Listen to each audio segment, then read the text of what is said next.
Olachi n'akụkọ ụwa nke ụtụtụ tata bụ Mọnde ma bụla abalị nke 17 n'ime ọnwa June afọ 2024. Ahịa na-azụta bụ afọ na mbụgere isiokwu ndị ga-eme akụkọ ị ga-anụ.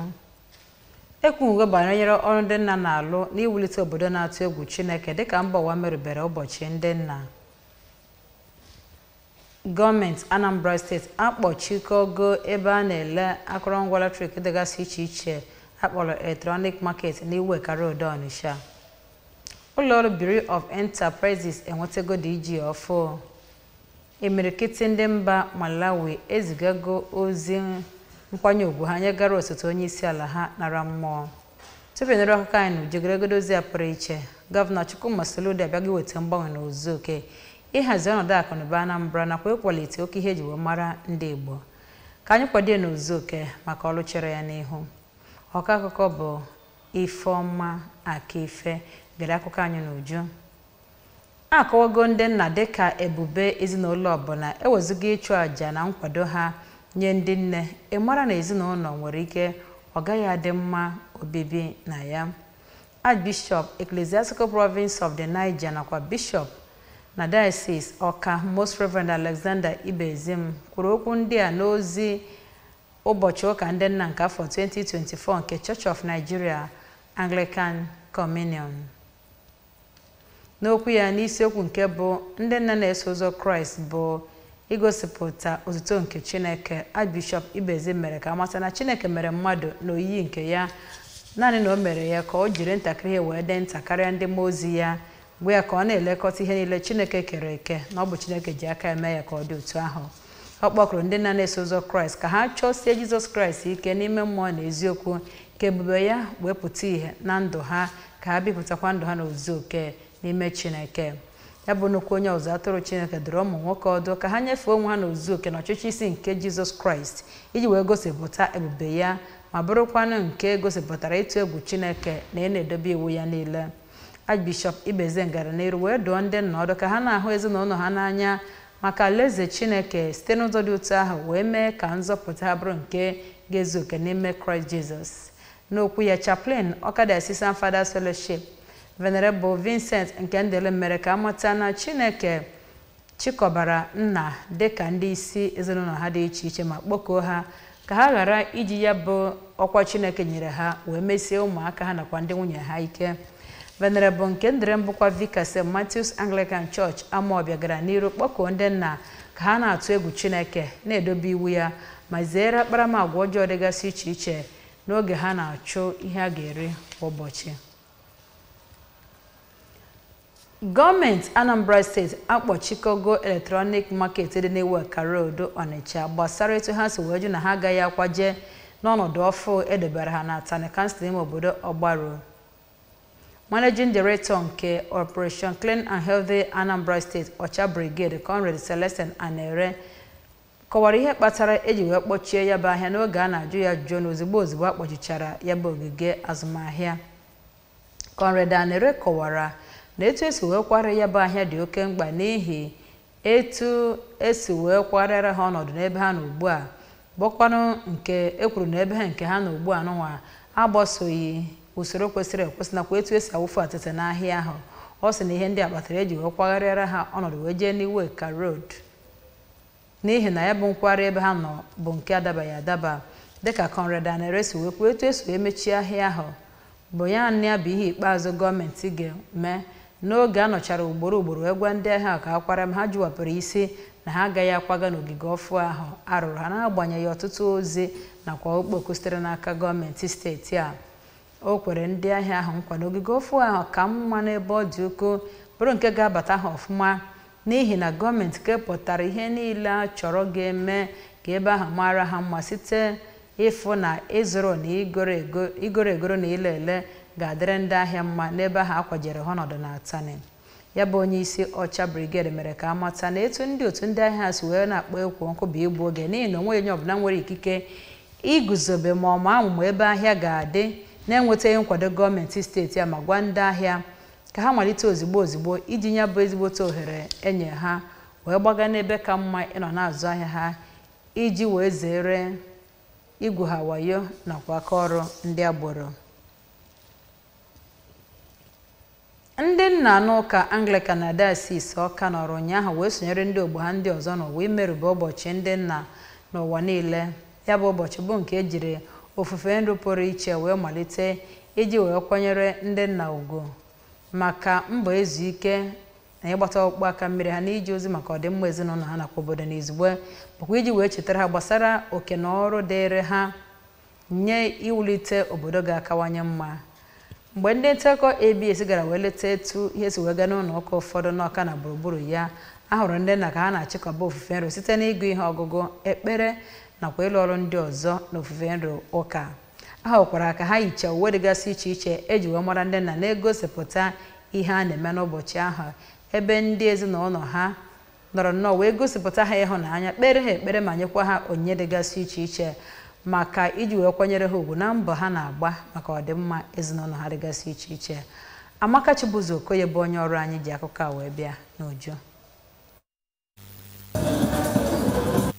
Onye Archdeacon nke On the Lake Archdeaconry bụkwazi ụkọchukwu nke St. Stephen's Church Agolo bụ Venerable Silas Ike, onye okwuchukwu ya gbadaro ụkwụ n'isiokwu eji merube ụka nna tata nke si ndị nna nke Chukwu bụ ọgbụgba ama nke dị ndụ n'anya Chineke. Ọ gara n'iru ma sị na n'eziokwu na ndị nna bụ akụkọ ọgbụgba ama si na ha kwesịrị ka ha bụrụ ndị nke na-ebi ndụ kwesịrị n'anya Chineke ma na-agbaso ụzọ udo wee ruo ha ndị ahụ ha kwesịrị ịrụ iji wee bụrụ na ha bụ nna zuru oke. Yọkwazie ha ka ha rapụ oke ịṅụ mmanya, ife arụsị na ibi ndụ ndị ọzọ jọrọ njọ. Venerable Silas gara n'iru ma sị na ihe na-eme n'oge ugbu a na-abụzi ihe ịma aka n'iru na n'iju anya, si na ọ bụ site n'aka ụfọdụ ndị nna ndị nke rapụgoro ihe ha na-eme ma mewe ihe ndị ọzọ, si na onye ọbụla bụ onye nna kwesịrị ka ọ hụ n'anya ndị ezinụlọ ya, hụ mmadụ ibe ya n'anya, bụrụkwanụ ide nke ya bụ ezinụlọ ya ga-eji wee kwụrụ. Ndị nna nke nzukọ Kraịst n'ọha bụ ihe atụ nke ebube Chineke, n'ọha bụ nlegara anya, n'ọha bụ ngọzi wee nye ọbụnadị ọgbọ a n'ụwa nke Chineke kere, n'ihi na ọ bụ ha ka etinyere ife niile n'aka ilekọta ha. Gịnị ka fa ya eme? Ha ya ahụ ndị nwunye fa n'anya, hụ na ezinụlọ fa n'anya, wee nye aka wee dozie n'ụmụ, wee dozie n'ife niile ka ọ gaa nke ọma, ghara itinye aghụghọ, ka ha ghara ịbụ ndị aṅụrụma, n'ihi na ha bụ ide nke ezinụlọ. N'otu aka ahụ na Christ Redemption Church Ezioka ka onye ụkọchukwu n'ebe ahụ bụ Venerable Dr. Res Kanu sịrị na ndị nna nke Chineke bụ nke ga-egosi ndị mmadụ onye Chineke bụ, si na ọ kwesịrị ka ha bie ndụ n'ezi omume iji wee weta adịmọcha na ndụ zuru oke. Sikwazia na ụfọdụ n'ime ha agago ụzọ na-adịghị mma nke mere na ụwa gburugburu n'oge ugbu a bụzi ihe iju anya, ma sikwazia ha ka ha tete n'ụra, ka ha bụrụ ndị nke ga-amakụ ihe ndị awa ha kwesịrị ime ka ha wee kwudosie ike dịka ndị nna. N'otu aka ahụ kwa ọzọ na St. Mark's Church Enugu Agidi ka Venerable Dr. Nnamdi Emendo rụtụrụ ndị nna aka na dịka ha bụ ide na isi nke ezinụlọ na ha kwesịrị ka ha dọnyere nwunye na ụmụ ha ukwu ka ihe niile wee na-aga ka o si wee kwesị, si na mgbe ha na-eme nke a na a ga-enwe ezinụlọ nke adịmọcha na adịmasọ ga-ejupụta, ebe mkpụrụ nke onyinye mmụọ nsọ ga-ejupụtazi nyafụnyafụ. N'okwu nke ya ka otu onye Christian Fathers Fellowship na Agolo bụ Sir Benson Orakwelu siri n'ezie na ndị nna kwesịrị ka a na-emerube mmemme ha ma yọzie Chineke ka onye ndu nna echiche na ume ala iji wee hụ na ibu ndị ahụ ha na-ebugasị n'ezinụlọ ha ga-adị mfe, yọzie ha ka ha nwee okwukwe na Chineke, n'ihi na ọ ga-eme ihe niile ka o si wee tụzi aka. Inye onyinye pụrụ iche na ekpere na ihe ndị ọzọ bụzi ihe pụtara ihe na ụka nna emerubere taa. Abụ m Amaka Chibuzo Okoye maka akụkọ ụwa ABS. Anyị na-agọrọ ndị nna anyị ọfọ ka Chineke debe ha ndụ na arụ isi ike. Osote Gọvanọ Anambra Steeti bụ Dr. Onyekachukwu Ibezima agwago ndị nna ka ha na-agba mbọ ịbụ ndị a ga na-elele anya ma bụrụ ndị na-anwụke dịka ihe n'ezinụlọ ha dịgasị iche iche n'ụka nakwa n'obodo n'izugbe.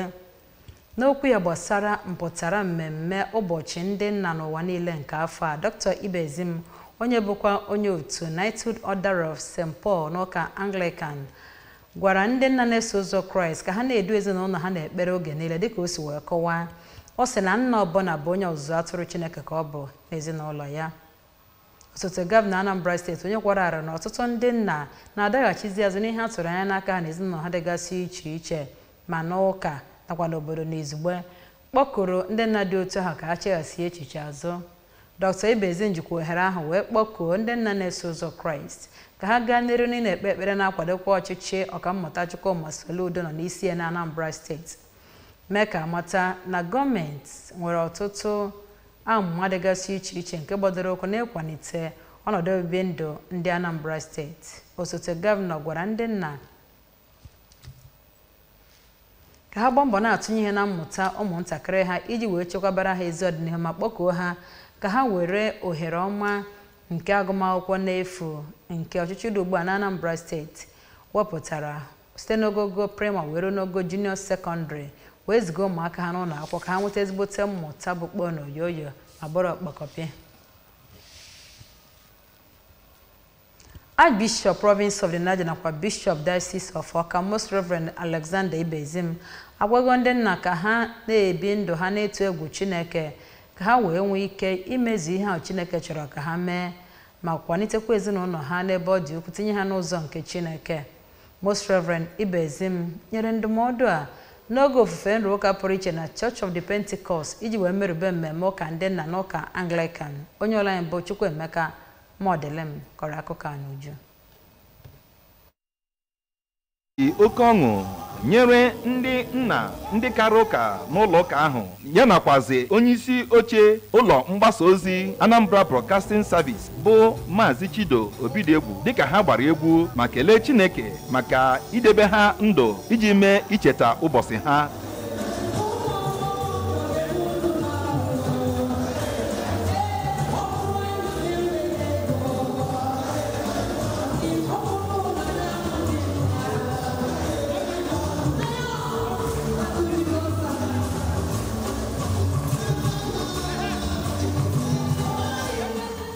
N'okwu ya, Archbishop nke Province of the Niger ma bụrụkwazịa Bishop nke na-ahụ maka Anglican Diocese n'Awka ọ bụ Most Reverend Ibezim, onye ụkọchukwu nke na-elekọta ya bụ ụlọụka, ziri ndị nna ozi o ziri ha, kọwara ndị nna dịka ndị isi ezinụlọ ma bụrụkwazị ndị Chineke ji arụ ọrụ dị ebube n'ezinụlọ ha ma nakwazi n'ime ụwa. O mere ka amata na ndị nna agaghị arụ ọrụ ọbụla a tụrụ anya n'aka ha ma mee ya nke ọma ma ọ bụrụ na ha ebughị ụzọ nyefee ndụ ha n'aka Chineke ma mee ya ka ọ bụrụ onye isi ndụ ha na-achị ha, na ọ bụ nke a ga-eme ka ha mee nke ọma dịka ndị nna ma zụlitekwazie ụmụ ha n'egwu nke Chineke. Ụfọdụ ndị nna ndị sonyekwara na ya bụ emume nke gụnyere Maazị Chukwudi Okoli, onye ji ọkwa Accountant General na Anambra Steeti, nakwazi Maazị Tim Egboka, onye nọchiburu anya ọgbọnta nkwado Agụata nke mbụ n'ụlọ nzukọ omeiwu steeti a, kọwara na emume ndị nna bụ ụbọchị eji echeta ndị nna ma rotekwara ha ọrụ dịrị ha na ezinụlọ ha nakwazi n'ụwa iji hụ na ezinụlọ ha ga-abụ ebe udo dị, ịhụnanya nakwazi agamnihu. Ha gwara ndị nna ka ha na-arụ ọrụ ha dịka Chineke si kenye ha ma sepụ aka na ihe ọbụla nwere ike ibute ọgbaghara n'ezinụlọ ha nakwazi ime ka ọ na-adaghachi azụ. A nọkwazi na ya bụ mmemme ncheta ụbọchị ndị nna kpere ndị nna bịara ya bụ ụka ekpere nakwazi ezinụlọ ha. Site n'Awka, abụ m Chukwuemeka Modelem. Dịka ụwa niile merụbere ụbọchị ndị nna nke afọ a, okwupụta okwala ka omebe iwu Anambra steeti Right Honorable Sontochukwu Udeze akpọkugo ndị nna ka ha na-edu ezinụlọ ha na-ekwenye ezi akparamagwa atụrụ anya site n'aka ndị nna nwere ezi akparamagwa ma zere omume ọbụla nwere ike itetọ ugwu dịrị ha. N'ozi ịtụ mmamma ya nyegara ndị nna n'ala Naịjirịa ọkachasị ndị nna n'ụka Anglican, ọ nọkwa n'oge ahụ wee kwuo na a na-emerube ya bụ mmemme ụbọchị ndị nna n'otu ụbọchị ahụ. Right Honorable Udeze toro ihe dịgasị iche iche ndị nna tụnyegoro maka udo na aganiru nke ezinụlọ ha ma kpọkuo ha ka ha na-agba mbọ ịzụpụta ezinụlọ nwere ezi akparamagwa. ya bụ onye okwupụta okwu gwara ndị nna ka ha ghara ịda mba n'agbanyeghị ọtụtụ ihe iche aka mgba dịgasị iche iche ka ha gaa n'iru na-atụnye ọkacha mma ha na ọdịmma ezinụlọ ha ma chetara ha na ezinụlọ bụ ndị na-enegara ha anya maka ikepụta nlekọta nakwa mgbazi na nchekwaba. Ọ gwara ndị nne ka ha na-akwado mbọ ndị nna na-agba na ilekọta ezinụlọ ha anya site na-egosiso ha ịhụnanya na nsọpụrụ nyegara ndị di ha dịka etu ha ga-esi wee na-enye ha agbamume. Abịa n'ihe gbasara ụbọchị nwata Afrịka bụ nke merụbere otu ụnyaahụ, Right Honorable Udeze kpọkụrụ gọọmenti n'ogogo niile ka ha tinye n'ọrụ ya bụ iwu maka ikike ruru nwatakịrị iji wee hazigharị ọdịnihu ụmụntakịrị nke ala Naịjirịa. N'oge ọ na-akpọku ndị mba dịgasị n'Afrịka ka ha gosiso ịdị uchu nye ikepụta mmụta dị mma nyegara nwatakịrị ọbụla n'Afrịka, ya bụ okwupụta okwu toro Gọvanọ Chukwuma Soludo maka mbọ niile ọ na-agba ịfụ na mmụta na steeti a gbasoro usoro bụ ọkacha mma na mba ụwa.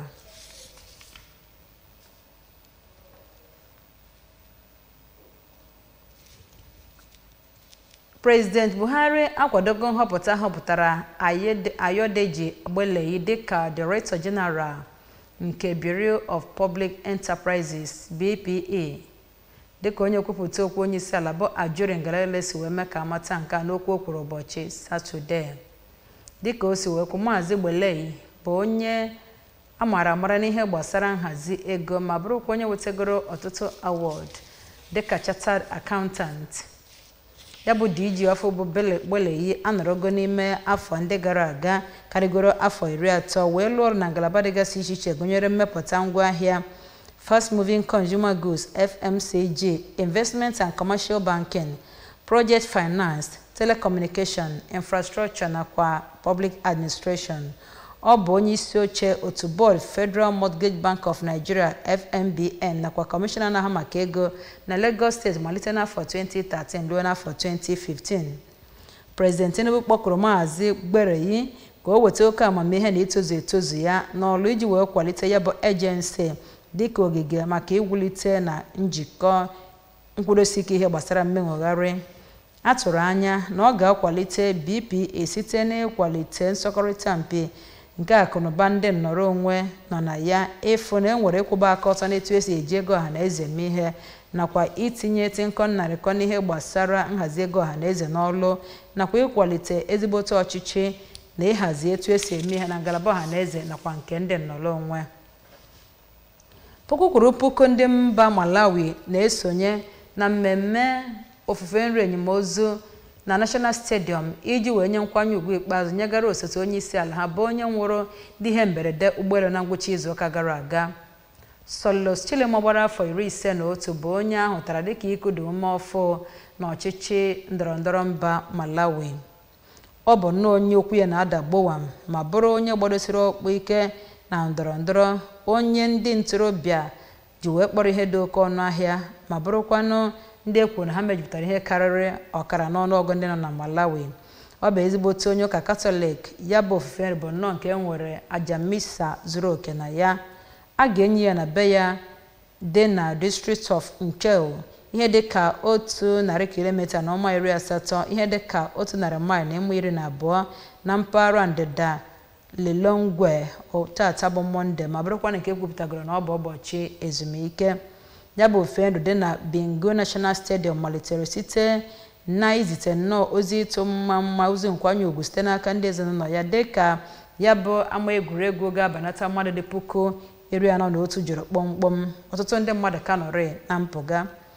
Akpati eji wee buru ya bụ nke ejiri ọkọlọtọ ndị mba Malawi na-acha ọbara akwụkwọ ndụ nakwa oji bụ nke ebubatara na ya bụ ama egwuregwu. Nwa ya nwoke bụ Sin chetara na nna ya bụ onye jupụtara n'ịhụnanya nnọọ ma bụrụ onye na-enwe oge maka ya na ụmụaka ya nọ egwuregwu, dịka ọ gbakwunyere na nna ya bụ onye kwenyesiri ike na a na-etiri ugo mmeri oge niile.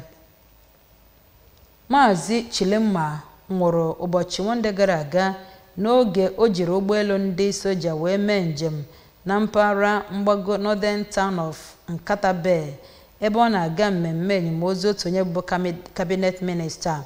Ndị niile nọ n'ụgbọelu ahụ gụnyere ndị na-anya ya anya ma ndị niile nọ na ya nwụchara gụnyere onye bụbu nwunye onye isi ala n'oge gara aga bụ Chanel Zimbiri bụkwa onye nwụrụ na ya bụ ihe mberede. a na-asị ka mkpụrụ obi ha zuru ike udo ebighị ebi. N'iweta akụkọ ụwa na njedebe, cheta na ị nwere ike isonyere ABS n'akụkọ nakwa ihe mmemme ndị ọzọ anyị na-eme ebe ọ bụla ị nọ n'ụwa site n'ịbanye na Facebook page anyị na Anambra Broadcasting Service. Sonyere anyị na YouTube na ABS Television Ọka. Sonyere na Twitter na Instagram na ABS Radio TV.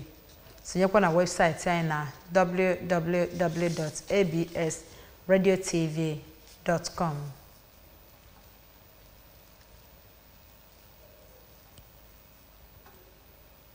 Gị nwekwazie isiokwu n'ime akụkọ anyị kọrọ gị. Ekwuwego mkpa ọ dị ndị nna iwube obodo na-atụ egwu Chineke dịka mba ụwa merụbere ụbọchị ụka ndị nna ụnyaahụ. Gọọmenti Anambra Steeti akpọchikogo Electronic Market n'Iweka Road, Onitsha. Bureau of Public Enterprises enwetago DG ọfụ. Puku ndị mba Malawi ezigago ozi nkwanye ugwu ikpeazụ ha nyegara osote onye isi ala mba ahụ nwụrụ anwụ n'ihe mberede ụgbọelu. N'iweta akụkọ ụwa na njedebe gerekwa ozi a pụrụ iche, Gọvanọ Chukwuma Soludo abịaghị iweta mgbanwe n'ozu oke ịhazi ọnọdụ akụnụba Anambra Steeti nakwa ịkwalite oke ihe eji mara ndị Igbo. Ka anyị kwado n'ozu oke maka ọlụ chere ya n'ihu. N'ebe a ka akụkọ ụwa kọrọ n'ụtụtụ a n'aha ndị chekwabara akụkọ ụwa mekwa ka o ruo gị ntị. Mụ onwe m bụ Ifeọma Akife na-agọrọ gị ọfọ n'ụbọchị taa ga-amara gị mma ka ọ dị.